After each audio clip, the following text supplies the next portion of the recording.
ನಮಸ್ಕಾರ ಎಲ್ಲರಿಗೂ. ನಾನು ಇವತ್ತು ಹೋಗ್ತಾ ಇದ್ದೀನಿ ನನ್ನ ಆಯಭುಜ ಎತ್ಕೊಂಡು ನಮ್ಮ ಏರಿಯಾಗೆ. ನಮ್ಮ ಹುಡುಗರು ಫೋನ್ ಮಾಡಿದರು, ಬಾರೋ ಗಣೇಶ ನೋಡ್ಕೊಬರೋಣ ಅಂತ. ಹಂಗಾಗಿ ಹೋಗ್ತಾ ಇದ್ದೀನಿ. ಏರಿಯಾ ಹೋಗ್ಬೇಕಾರೆ ಅಲ್ಲಿ ನಮ್ಮ ಬಾಸ್ಕೊಂಡು ನನಗೆ ನಮಸ್ಕಾರ ಮಾಡ್ಕೊಂಡು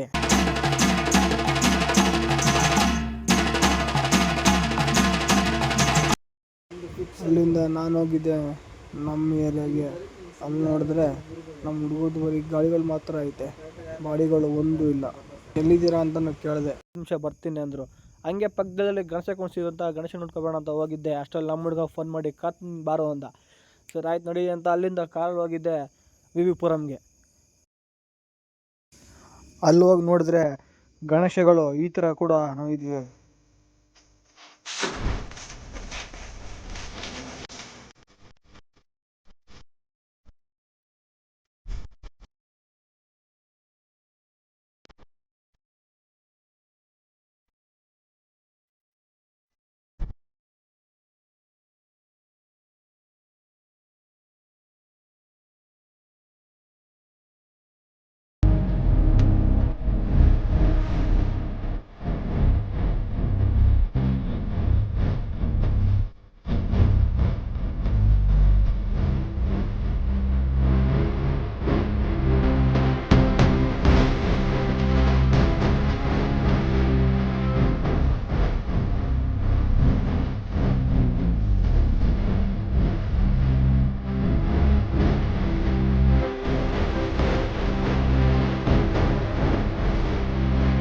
ಗಣೇಶನ ನೋಡ್ಕೊಂಡು ಆಚೆ ಕಡೆ ಬರೋಷ್ಟರಲ್ಲಿ ಮಳೆನೂ ಕೂಡ ಸ್ಟಾರ್ಟ್ ಆಗಿತ್ತು. ಹಂಗೆ ಪಕ್ಕದಲ್ಲಿದ್ದ ಗಣೇಶನ್ನು ಕೂಡ ನೋಡ್ಕೊಂಡು ನಾವು ಅಲ್ಲಿಂದ ಹೊರಟಿದ್ದೆ ನಮ್ಮ ಏರಿಯಾ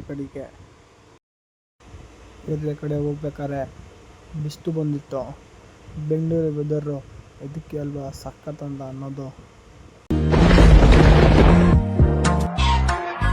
ಹೌದು, ಏನೀಗ ಬೆಂಗಳೂರು ಮಳೆ ಬಂತು. ಏನೀಗ ಮಳೆ ಬಂತು, ರಾತ್ರಿವರೆಗೂ ನೀರ್ ತುಂಬಿತು ಎದೆವರೆಗೂ. EMI ಕಟ್ಟಿಲ್ಲ, ಗಾಡಿ ಸ್ಟಾರ್ಟ್ ಆಯ್ತಿಲ್ಲ, ಹಳ್ಳ ಯಾವ್ದು ಬಿಟ್ಟಿಲ್ಲ, ಹಂಪ್ ಯಾವ್ದು ಗೊತ್ತಿಲ್ಲ. ನಿನ್ನೆ ತಾನೇ ತಗಡೆ ಫೋನು, ಇವಾಗೆಲ್ಲೋ ಸಿಕ್ತಿಲ್ಲ. ಹೌದು, ಏನೀಗ ಬೆಂಗಳೂರು ಮಳೆ ಬಂತು. ಏನೀಗ ಹಂಗೆ ನಾವು ನಮ್ಮ ಏರಿಯಾ ಕಡೆಗೆ ಹೋಗ್ಬೇಕಾದ್ರೆ ಗಾಳಿ ಆಂಜನೇಯ ಸ್ವಾಮಿ ದೇವಸ್ಥಾನಕ್ಕೆ ನಮಸ್ಕಾರ ಮಾಡ್ಕೊಂಡು ಹೊರಟು ಅಲ್ಲಿಂದ ಬರ್ತಾ ಏರಿಯಾಗೆ ಹೋಗಿ ನಾನು ಹಂಗೆ ಮನೆ ಕಡೆಗೆ ಕೂಡ ಹೋದೆ. ನಿಮ್ಗೆ ಈ ರೀಲ್ಸ್ ಇಷ್ಟ ಆಗಿದ್ರೆ ಲೈಕ್ ಮಾಡಿ.